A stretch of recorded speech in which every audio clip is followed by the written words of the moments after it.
Hello guys, so today we are going to see the recent drone attack which is happened in Jammu and Kashmir, which is the innovative method what the terrorists have used. So it is otherwise called flying terror. So in this topic we are going to discuss completely about the changing scenario in terms of international terror activities. Okay, come let's move into the subjects. Now, what is in the news right now? Okay, for the examination point of view, you just understand the drones to attack an Indian Air Force base in Jammu and Kashmir on brought to the fore troubling, though not unanticipated.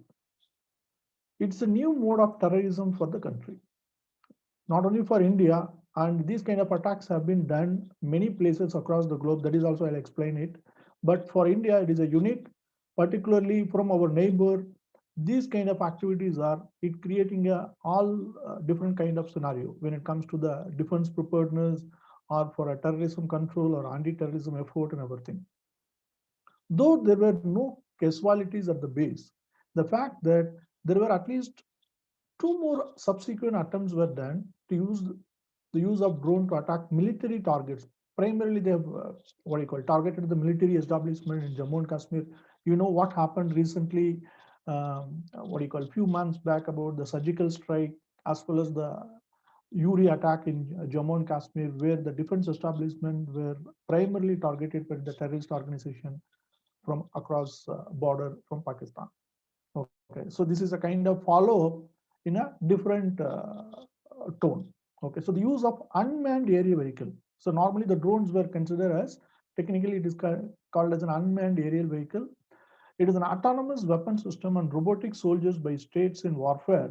And policing has raised moral and practical questions that remain unresolved. Okay, it's an unmanned aerial vehicle remotely can be controlled by the across the border and it's fully fitted with weapon system and the robotic soldiers it is they were considered as a kind of robotic soldiers.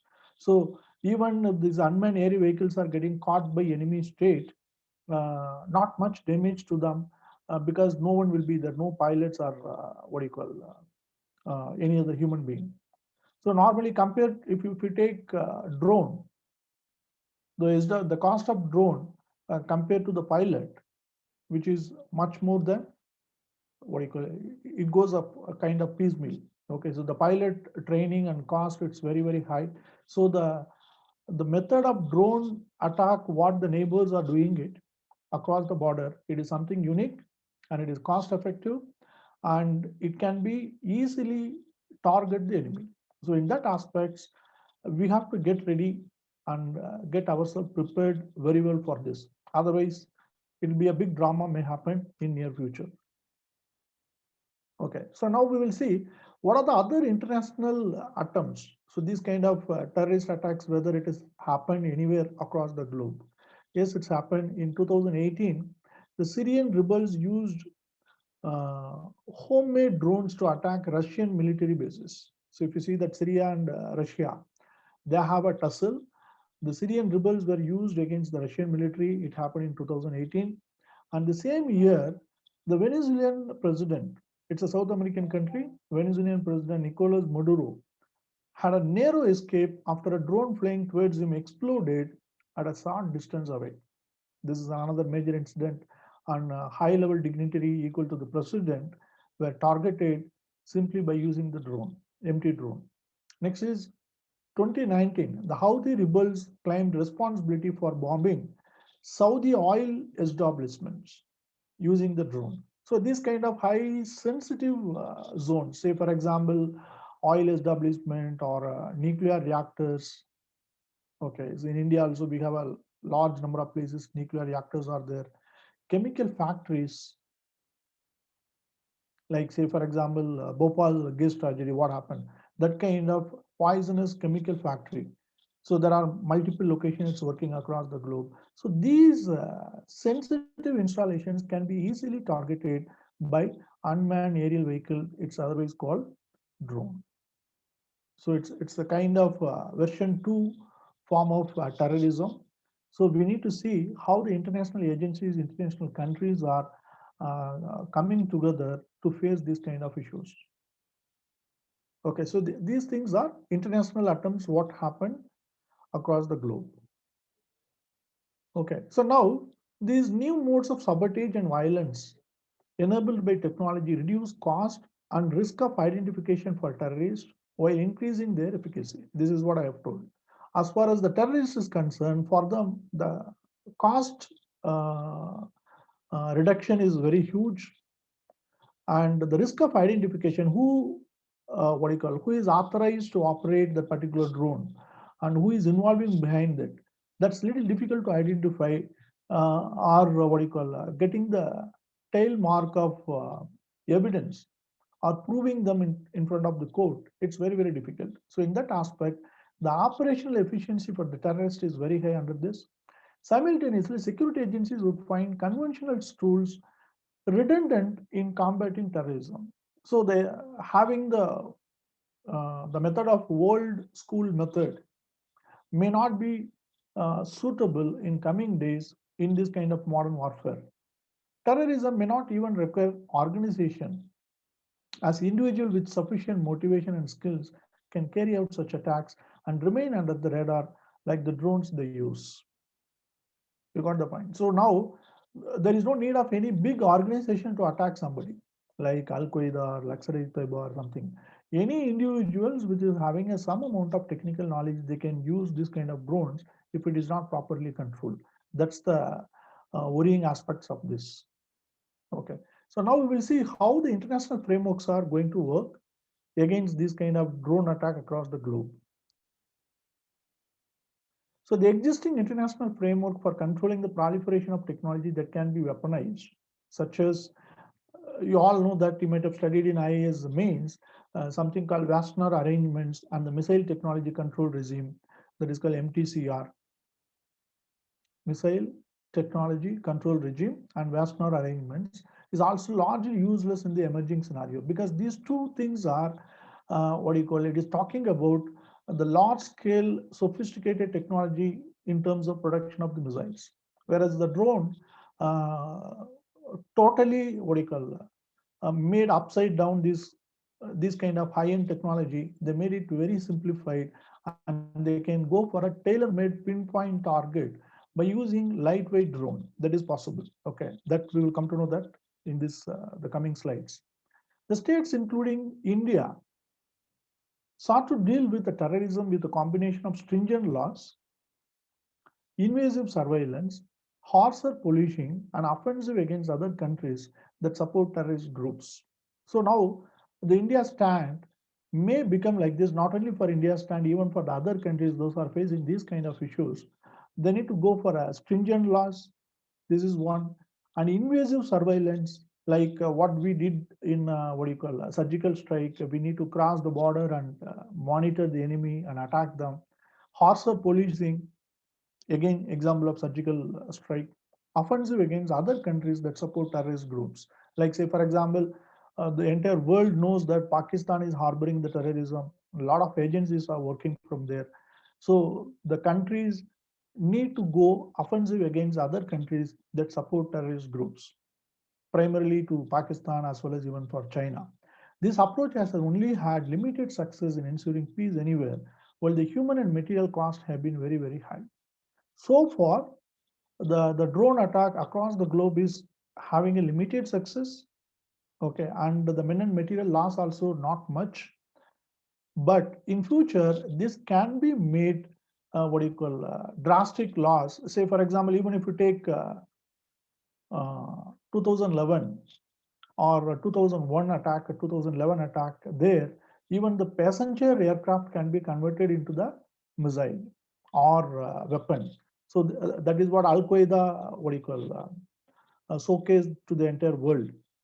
Okay, and through that, the amount of men and material loss, you know that the whole world knows the kind of attack what they have established. Okay, now in India's security threat, the Jammu drone attack, Indian authorities reportedly suspect was carried out by the Lashkar-e-Taiba. As I told, there are hardcore terrorist organizations working from across the border from Pakistan, and they are state sponsored, state supported by the Pakistan. In fact, the international agencies are They had given the enough warning to Pakistan because they are supporting and they are funding the terrorist organizations. Even Indian government proven multiple times to the international agencies that Pakistan is a terror hub. Okay, that in an international bodies like UN and other area, we have proven beyond doubt, which is completely patronized by Pakistan. The same group was behind 2008 Mumbai attack, in which the perpetrators came by the boats from the Pakistan. You know that what happened to Abdul Qasab and others.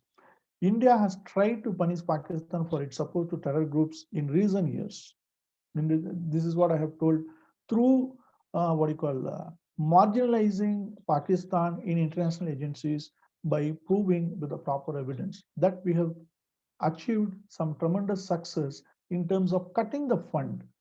The funds were properly cut to the what you call Pakistanis. The entry of drones calls for a more complex response to the terrorism.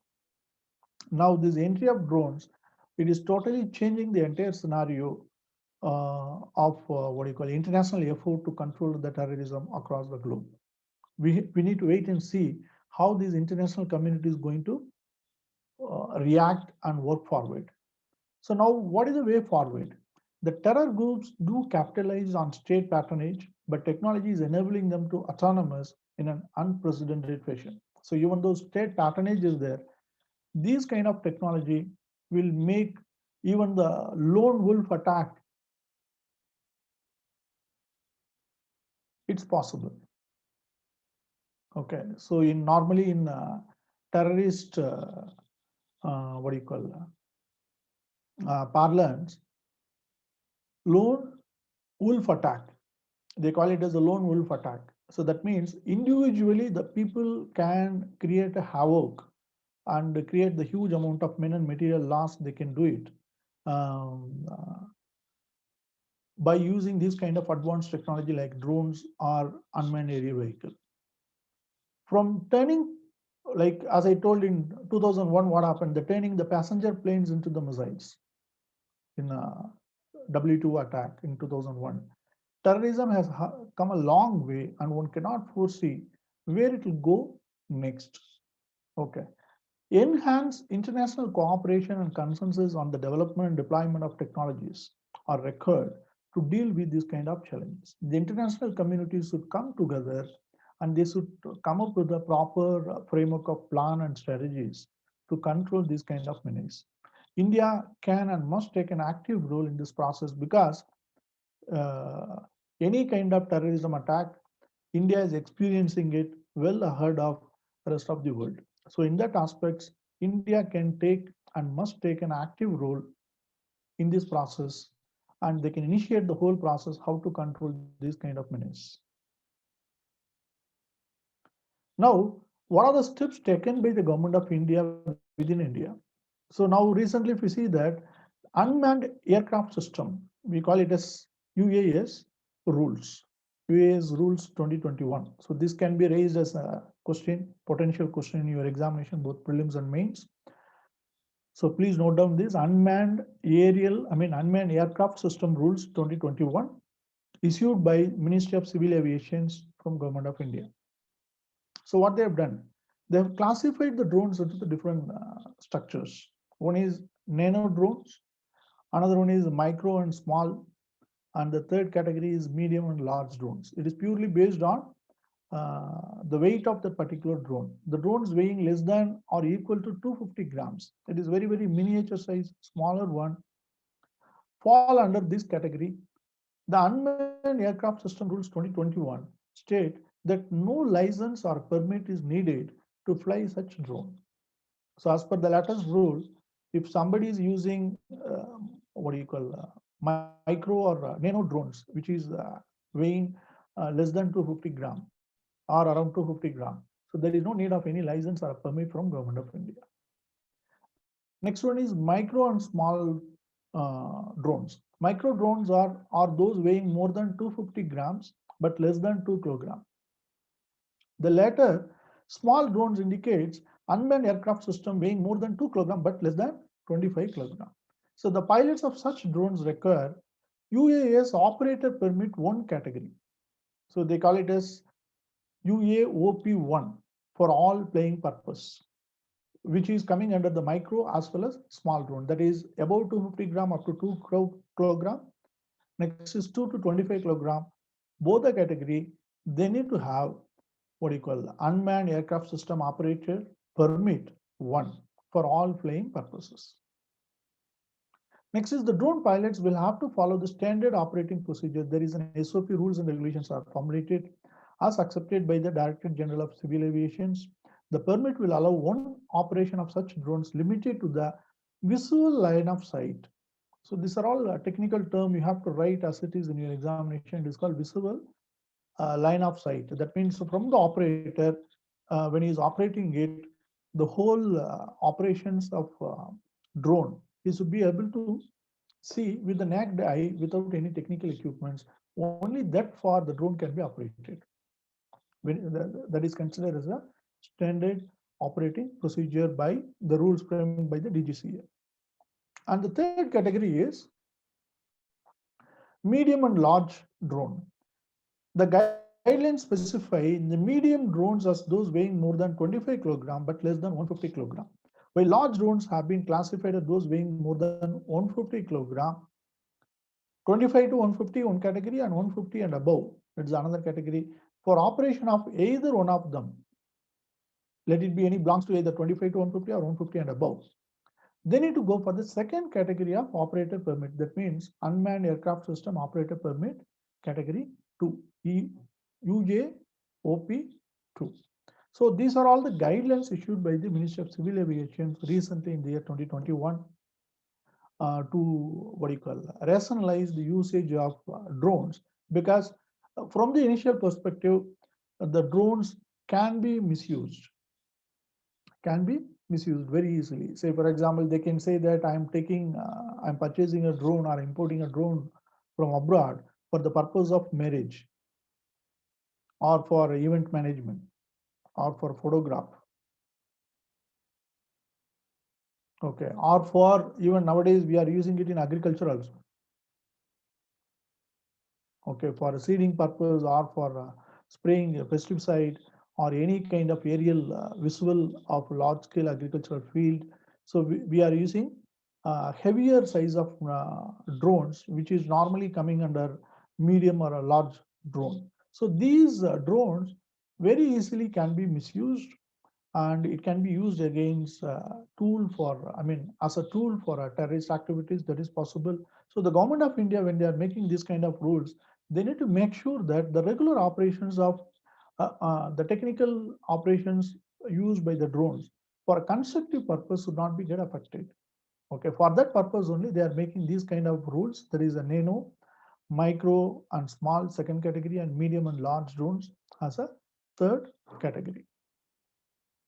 These things are a recent announcement done by the Government of India in 2021. Next is how the main questions can be framed in this. Explain international cooperation is a must in combating new modes of terror attack. This can be the question because, as I told, it is a new era of terrorism. It's a kind of flying terror. The entire world is getting ready for this kind of attack. So unless until the international communities are coming forward and come up with a kind of a draft policy like what they have done for the nuclear attacks. Say for example, you might have studied something called CTBT, Comprehensive Test Ban Treaty against the nuclear test for across the globe, and a nuclear proliferation treaty, non-proliferation treaty, that is called NPT.